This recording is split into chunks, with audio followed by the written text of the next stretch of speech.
നിന്റെ കൊലക്കേസിന്റെ കാര്യത്തായി കേസ് വിജയിച്ചു. അപ്പൊ പ്രതി കൊലക്കയറിൽ നിന്ന് ഊരിക്കൊടുത്തു എന്ന് പറഞ്ഞാൽ മതിയല്ലോ. കൊലക്കയറിൽ നിന്ന് ഊരിക്കൊടുത്തോ അതോ കൊല കയറിൽ നിന്ന് ഊരിക്കൊടുപ്പിച്ചോ? വാഴക്കൊല. അപ്പൊ നീ കോടതിയിൽ വന്നിരുന്നു അല്ലേ? വന്നിരുന്നു, എല്ലാം കാണുകയും ചെയ്തു. ഓ, വിധി പ്രഖ്യാപിക്കുന്നതിന്റെ തലേന്നുള്ള നിന്റെ ടെൻഷൻ ഞാൻ കണ്ടു. എന്നാൽ ഇത്രയും വലിയൊരു ക്രിമിനൽ ലോയറാണെന്നുള്ള കാര്യം എനിക്ക് അറിയില്ലായിരുന്നു സുശീല. നീ കളിയാക്കിക്കോ. കോടതിയിലെ ക്രിമിനൽ ലോയർ സുശീലൻ ജീവിക്കാൻ ഒരു മാർഗവും ഇല്ലാതെ നിത്യവൃത്തിക്ക് വേണ്ടി അലയുന്ന ഒരു കേസിലെ വക്കീലാണ്. കോർട്ട് വിട്ട് കോടതി വരാന്തയിലൂടെ തെണ്ടി നടക്കുന്ന ഒരു ക്രിമിനൽ വേസ്റ്റ്.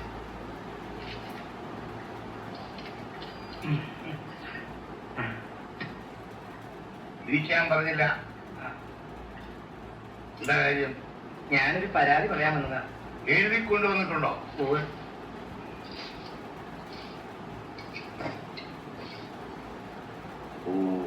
തൊഴിൽ തർക്കമാണല്ലേ? അതെ. ഇരിക്കേ.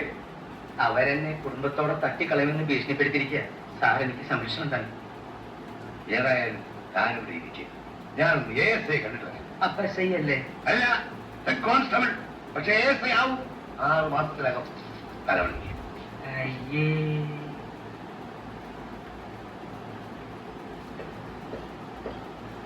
പോലീസ് സ്റ്റേഷനിലൊക്കെ ആദ്യമായിട്ടാണല്ലേ? അതെ സാറേ. അപ്പൊ സ്റ്റേഷനിലെ രീതികളൊന്നും അറിയില്ലാന്ന് സാരം.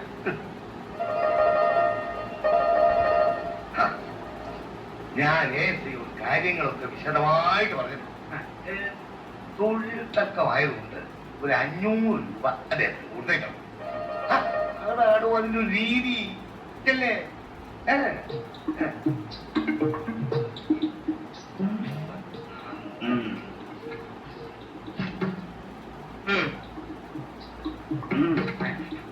താൻ എന്തോ പൊട്ടം പൂരം കണ്ണോടെ നോക്കി നിൽക്കുന്നത്? അങ്ങോട്ടിട്. നിങ്ങൾ ഒന്നും കൊണ്ട് പേടിക്കണം, ഞാൻ നോക്കിക്കോളാം. പിന്നെ പോകുമ്പോ ഹെഡ് കോൺസ്റ്റബിളിന് 200 രൂപ കൊടുത്തേ. അതാ അതിന്റെ രീതി.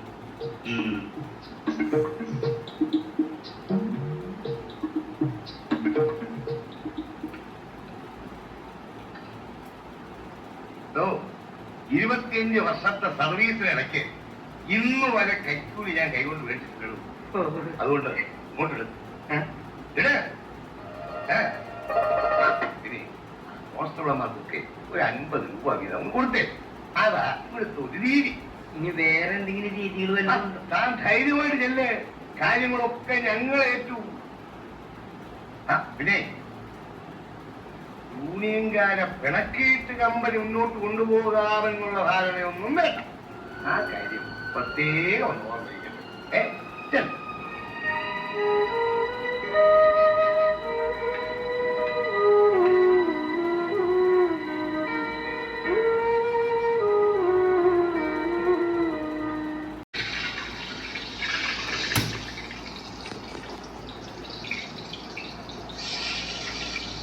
നീ വിഷമിക്കാതെ സുശീല, നിനക്കൊരു നല്ല കാലം വരാതിരിക്കും.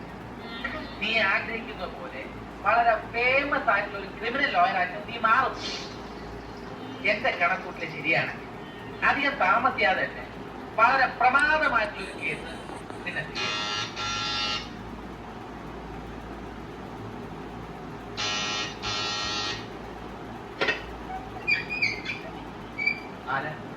ഞാൻ ഐവാച്ച് ഐവാച്ച്. എനിക്ക് പുഷ്പാങ്കത മറ്റിയില്ലെന്ന് കാണണം.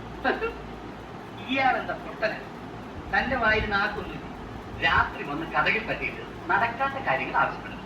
അല്ല, ഞാൻ പുഷ്പാങ്കത വക്കീലിനെ കാണണമെന്നല്ലേ പറഞ്ഞുള്ളൂ. അതെ, ചന്ദ്രയിൽ പോണോന്ന് പറഞ്ഞില്ലല്ലോ. അതാണെങ്കിൽ കുറച്ചുകൂടെ എളുപ്പമായിരുന്നു. എടോ, പുഷ്പാങ്കത വക്കീൽ മരിച്ചിട്ട് കൊല്ലം 2 കഴിഞ്ഞു. അപ്പൊ പിന്നെ ഇത് ഏത് വക്കീലിന്റെ വീടാണ്? ഇത് പ്രസിദ്ധ ക്രിമിനൽ അല്ല criminal lawyer Suseelan MA LLB താമസിക്കുന്ന വീടാണ്. എന്നാ പിന്നെ അയാളെ വിളിക്ക്. വന്നല്ലോ, ഇയാളാണ് പറയുന്നേ. ഞാനേ ഐവാച്ച് ഐവാൻ ടൈൽസിന്റെ ഓണറാണ്. മോനെ കൂടെ അയ്യോ അയ്യോ അല്ല അയ്യേ. അയ്യേ, ഞാൻ അല്പം ബിസിയാണ്. നീ കേസ് മറ്റേ ഇരയ്ക്കാൻ. അയ്യോ, ജൂനിയർ ആണല്ലേ? ആരൊക്കെ? അയ്യേ കൂടെ ഒന്ന് പിടിച്ചേ. ഈ ചാത്ത എന്നിട്ട് കൂടെ ഇവിടെ എന്താണെന്നുള്ളത്? അതെ, ഞാൻ ഈ ഐവാൻ ടൈൽ ഫാക്ടറിയുടെ ഓണറാണ്. ഇതിപ്പോ കുറെ പ്രാവശ്യം ആയല്ലോ പറയും. കുറെ പ്രാവശ്യം ഒന്നും പറഞ്ഞില്ല, 2 പ്രാവശ്യമല്ലേ പറഞ്ഞുള്ളൂ. ഒരു പ്രാവശ്യം പറഞ്ഞാൽ മതി. ഇനി നിങ്ങളുടെ പ്രശ്നങ്ങൾ എന്താണെന്ന് പറയും. താമസിക്കുന്ന വീടും പുരയിടുമാണ്. ഭാര്യയുടെ പണ്ടമൊക്കെ പണയം വെച്ചാൽ ഞാൻ ഈ ഫാക്ടറി തുടങ്ങാൻ ലോൺ എടുത്തു. അത് ഞാൻ കൊണ്ടുവന്നിട്ടില്ല. എന്ത് ഇപ്പൊ പറഞ്ഞത് അതല്ലടോ, കാര്യങ്ങൾ പറയാൻ. എന്റെ ഫാക്ടറിയുടെ തൊട്ടടുത്ത് കോയിക്കൽ തറവാട്ടുകാരുടെ ഒരു ടൈൽ ഫാക്ടറി ഉണ്ട്. ഞാൻ അവർക്കൊരു എതിരാളിയാവുമെന്ന് വിചാരിച്ച് ആ തറവാട്ടിലെ മൂത്തയാളായ ബാലൻ തമ്പി എന്ന് പറയുന്ന ഒരു കുരങ്ങൻ എന്റെ ഫാക്ടറി കുട്ടിക്കാനും എന്നെ കെട്ടിക്കാനുമുള്ള എല്ലാവിധ ശ്രമങ്ങളും നടത്തിക്കൊണ്ടിരിക്കുകയാണ്. എന്നിട്ട് കൊഴിഞ്ഞാമ്പാറ ലോലൻ എന്ന് പറയുന്ന ഒരു ഡൂക്കിലി നേതാവിനെ സ്വാധീനിച്ച് എന്റെ തൊഴിലാളികളെ കൊണ്ട് സമരം ചെയ്യിച്ച് എന്റെ കമ്പനി സൃഷ്ടിക്കാൻ ശ്രമിക്കുക മാത്രമല്ല, എന്നെയും എന്റെ ഭാര്യയെയും കുട്ടികളെയും തട്ടിക്കളയൊന്ന് ഭീഷണിപ്പെടുത്തിക്കൊണ്ടിരിക്കുക. ഭീഷണിപ്പെടുത്തി എന്നുള്ളതിന് സാക്ഷികൾ ആരെങ്കിലും ഉണ്ട്? റോസിയുണ്ട്, സണ്ണിയുണ്ട്, സാറയുണ്ട്. ഇവർക്കാരാ? റോസി എന്റെ ഭാര്യ, പിന്നെ എന്റെ മക്കള്. ഇവരുടെ മൊഴി കോടതി കണക്കിലെടുക്കില്ല. നിഷ്പക്ഷരായ വേറെ ഏതെങ്കിലും സാക്ഷികളുണ്ടോ? എന്റെ കമ്പനിയിലെ തൊഴിലാളികളുണ്ട്. അതുകൊണ്ട് കാര്യമില്ല. നിങ്ങളുടെ തൊഴിലാളികൾ അവരുടെ നേതാവിനെതിരായി ഒരിക്കലും സാക്ഷി പറയില്ല. പറയോ? നോ. മാത്രമല്ല, ലോലൻ തിരിച്ചൊരാരോപണം ഉന്നയിച്ചാൽ നിങ്ങളുടെ തൊഴിലാളികൾ തന്നെ സാക്ഷിമൊഴി കൊടുക്കും എന്നുള്ളൊരവസ്ഥയിൽ നിയമത്തിന്റെ മുന്നിൽ നിങ്ങൾ കുറ്റവാളിയായിരിക്കും. എന്റെ ദൈവമേ, വിഷമിക്കണ്ട. ഇങ്ങനെയുള്ള ഒരു അവസ്ഥയിൽ നമുക്ക് എന്ത് ചെയ്യാൻ പറ്റുന്ന ആദ്യം നിങ്ങൾ പോലീസ് സ്റ്റേഷനിൽ ഒരു പരാതി എഴുതും. കൊടുത്തിട്ടുണ്ട്. എന്നിട്ട് എന്റെ കയ്യിലുണ്ടായിരുന്ന ബാക്കി കാശ് അവർ മേടിച്ചു. അതുകൊണ്ടൊന്നും കാര്യമില്ല സാറേ. ഈ പ്രശ്നത്തിൽ ഒരാളും ഇടപെടില്ല. എനിക്ക് വേണ്ടത് ഈ ലോലനെ കൂട്ടാനുള്ളൊരു വഴിയാണ്. അവനെ വെറ്റിൽ വീഴ്ത്തിയ എന്റെ കമ്പനിയുടെ സമരം അതോടെ കൂടി. അതിനുള്ള വളഞ്ഞ വഴി എന്തെങ്കിലും ഉണ്ടോ? അയവാക്കുന്ന കാര്യം പോയിട്ട് നാളെ വൈകിട്ട് ഒരു 5 മണിക്ക് പോകാം. നമുക്ക് എന്തെങ്കിലും ഒരു വളഞ്ഞെടുപ്പൊഴി ആലോചിച്ചു. ഒരു മിനിറ്റ്. ഹരിചന്ദ്ര, പ്രശ്നങ്ങളൊക്കെ കേട്ടോ? കേട്ടു.